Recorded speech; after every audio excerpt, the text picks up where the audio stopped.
May pasyalan sa Marikina na talaga namang mag-e-enjoy ang mga kids, barkada at pamilya natin dahil marami ang mga rides na pwede natin mapagpilian. Open din ang Tiangge para makabili tayo ng mga damit at may available pang Christmas decor. Pwede lang din tayo tumambay sa malawak nilang park. At ito na ang pinaka-exciting part dahil for sure, magugutom na ang lahat after ng mga activities dito. May kainan sila dito na talaga naman madami ang food choices. Malaki ang dining area at may live band pa.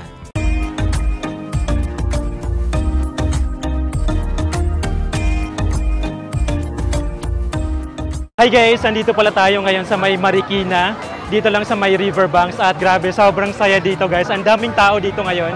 At itutour ko lang kayo dito dahil ito nga, isa to sa mga pinapasyalan dito sa Marikina at dinadayo pa talaga to ng ibang mga lugar pa para mapuntahan dito kasi ang daming mga rides. Ayan, tapos sobrang affordable lang. Tapos dito na area, nasa 50 pesos lang yung mga rides nila dito.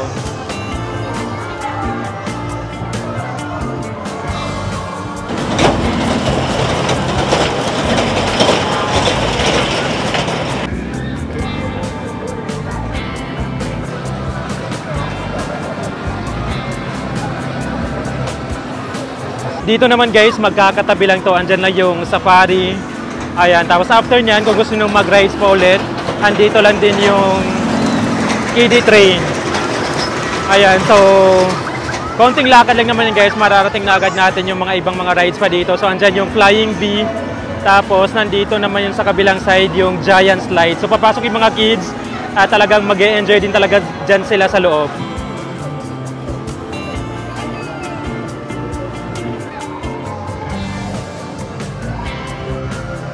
Guys, isa talaga to sa pinakasulit puntahan dahil all-in-one na. Meron ditong mall, may Tiangge, may rides, at the same time, meron pa rin ditong kainan. Ayan, isa yan sa pinakamagandang pinupuntahan talaga dito dahil maraming kainan. So, pwede tayong mag-chill lang muna dito at may inuman na din.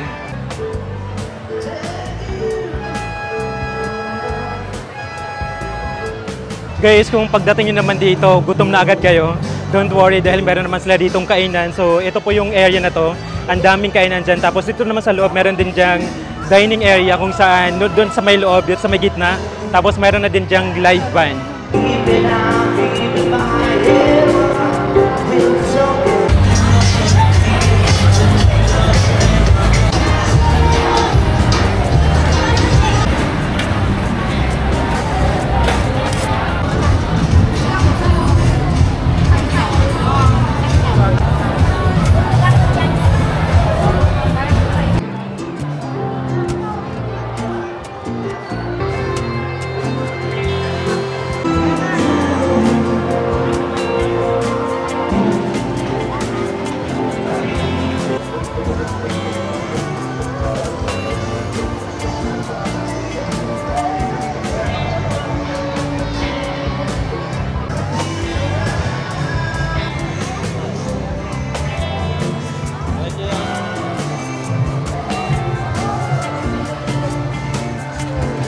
Sa mga ayaw naman mag-rides tapos gusto lang ng mga prices, itong area na to, dito kayo pumunta guys dahil magkakatabi lang din sila.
Guys, kung mahilig naman kayo sa extreme rides, meron din yan sila dito. Meron silang hangover.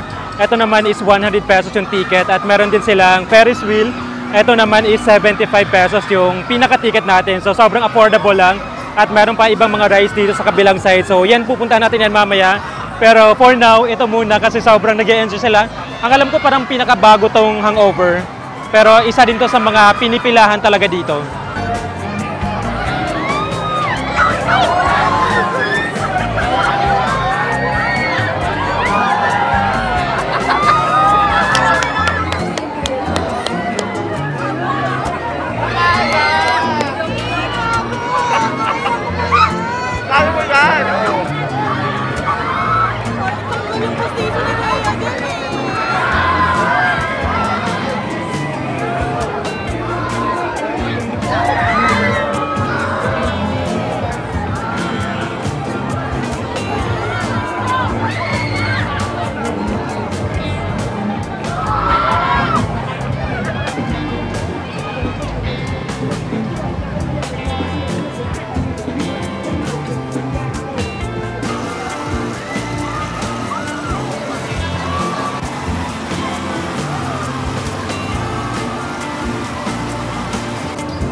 Dito naman na area, marami din yung tao at syempre marami pa din yung mga rides na pwede natin masakyan dito. At siguro mag-try ako ng isa.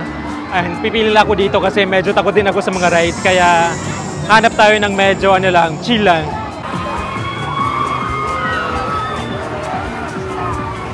Ito naman ang Rocket Express. Ito ay 50 pesos ang pinaka-ticket natin dito.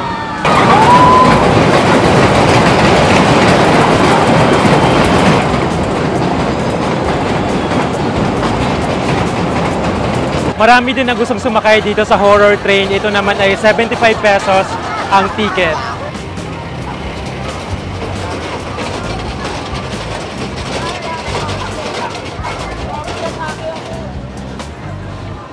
Isa din sa extreme rides na dito ay ang Frisbee. Pero ito naman guys, hindi ko na itatry. Kasi natry ko na to sa Star City at talaga, nakakatakot din to.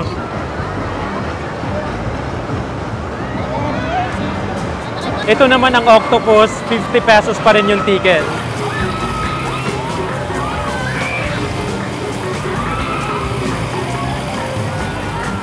Kung gusto mo naman mag-Viking, meron din sila dito, 100 pesos ang ticket.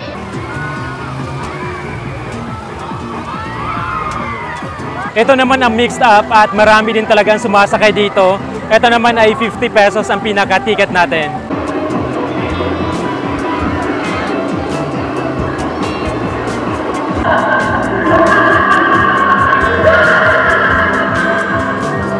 Guys, kung ayaw nyo naman mag-rides tapos gusto nilang pumunta dito, gusto nilang tumambay, pwedeng-pwede po yan kasi ang lawak ng pinaka-park nila dito. So sa ngayon naman is marami din tao at lang din, pwede tayong tumambay lang dito tapos pwede tayong magdala ng food, pwede tayong kumain din dito.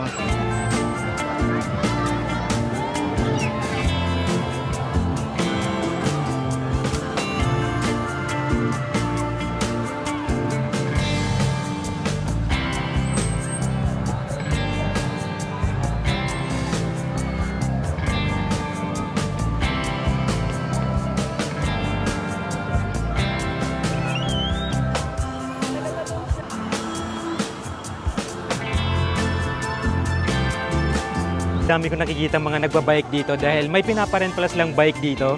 Ito naman is 50 pesos, good for 1 hour na daw. Tapos, ayan, marami silang mga bike na available dito. Tapos, ayan, itong area na to dito sa park, dyan na sila nagbabike.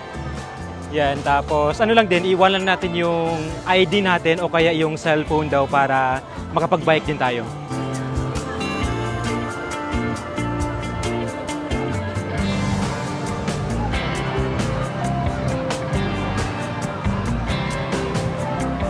So yun lang guys, natapos na tayo dito at grabe, sobrang na-enjoy ko naman dito. At hindi na pala ako nakapag-rides dahil kulang na din tayo sa oras kasi gusto ko na din umuwi. At ito naman sobrang mag-e-enjoy talaga yung mga kids at syempre tayo mga adult, mag-e-enjoy tayo dito dahil sobrang dami natin mga pwedeng gawing activities ganyan. Tapos, syempre yung mga kids talaga, ito yung matutuwa talaga dito.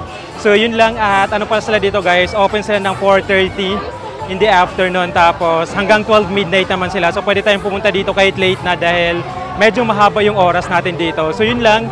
At yung pinaka-rides naman na dito is yung pinaka-affordable talaga is 50 pesos yung pinaka-cheapest na rides. Tapos, 100 naman yung pinakamahal. So, yun, affordable pa rin talaga yung mga rides nila dito. So, yun lang.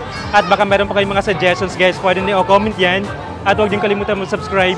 Click the notification bell para ma-update kayo every time na mag-upload ako ng bagong video. So, yun lang, guys. Thank you so much for watching. And see you on the next vlog.